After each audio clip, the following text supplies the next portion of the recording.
नमस्कार। आकाशवाणी जयपुर अजमेर से प्रस्तुत हैं प्रादेशिक समाचार।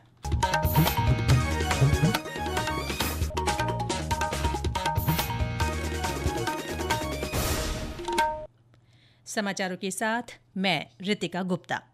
भारतीय रिजर्व बैंक ने कहा है कि भारतीय अर्थव्यवस्था वर्ष 2025-2026 के दौरान भी सबसे तेजी से बढ़ने वाली प्रमुख अर्थव्यवस्था बनी रहेगी।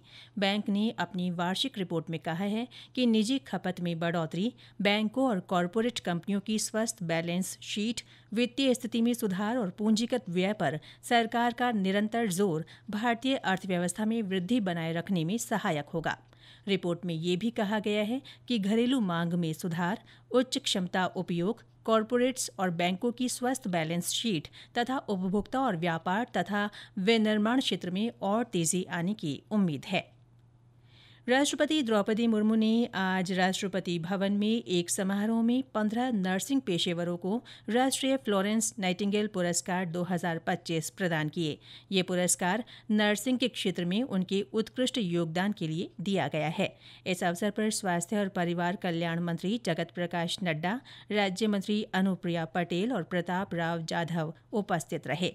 स्वास्थ्य और परिवार कल्याण मंत्रालय ने नर्सों और नर्सिंग पेशेवरों की सराहनीय सेवाओं के सम्मान में इस पुरस्कार को दिए जाने की घोषणा वर्ष 1973 में की थी। गृह मंत्रालय के निर्देशों पर कल प्रदेश के सभी 41 जिलों में ऑपरेशन शील्ड के तहत सिविल सेफ्टी मॉक ड्रिल की जाएगी। नागरिक सुरक्षा निदेशालय के निदेशक जगजीत सिंह मोगा ने इस संबंध में सभी जिला कलेक्टरों और मजिस्ट्रेटों को दिशा निर्देश जारी किए हैं।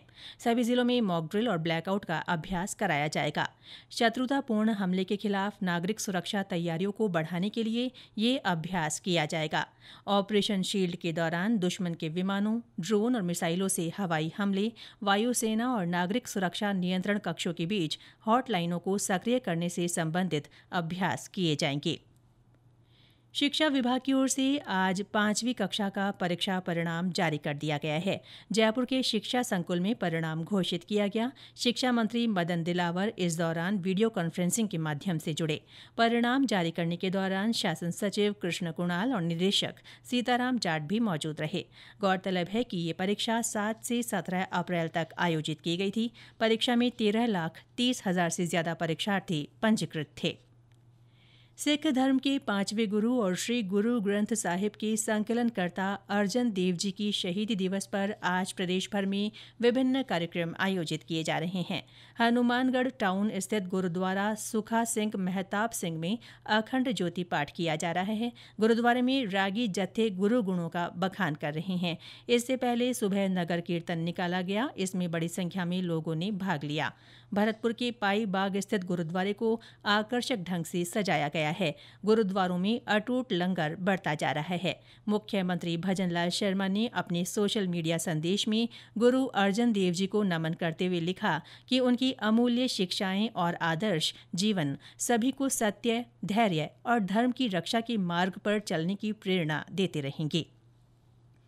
आज हिंदी पत्रकारिता दिवस है। आज ही के दिन देश का हिंदी का पहला समाचार पत्र उदंत मार्तंड प्रकाशित हुआ था।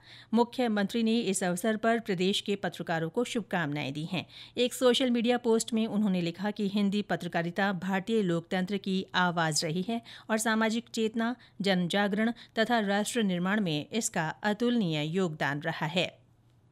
प्रसार भारती प्रसारण और प्रसार के लिए साझा ऑडियो विजुअल पीबी शब्द ने यूट्यूबर्स, पॉडकास्टर्स और वीडियो संपादकों को निःशुल्क सेवा प्रदान करने के उद्देश्य से पंजीकरण करने के लिए आमंत्रित किया है। पीबी शब्द कॉपीराइट मुक्त, प्रामाणिक और उपयोग में सुरक्षित सामग्री के लिए एक उत्कृष्ट स्रोत है।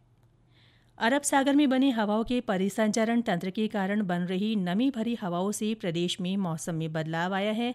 राज्य के कई जिलों में बादल छाने, तेज आंधी और बरसात के चलते तापमान में गिरावट दर्ज की गई है। बीते 24 घंटों में लू से जूझ रहे बाड़मेर में अधिकतम तापमान गिरकर 40 डिग्री सेल्सियस पर पहुंच गया।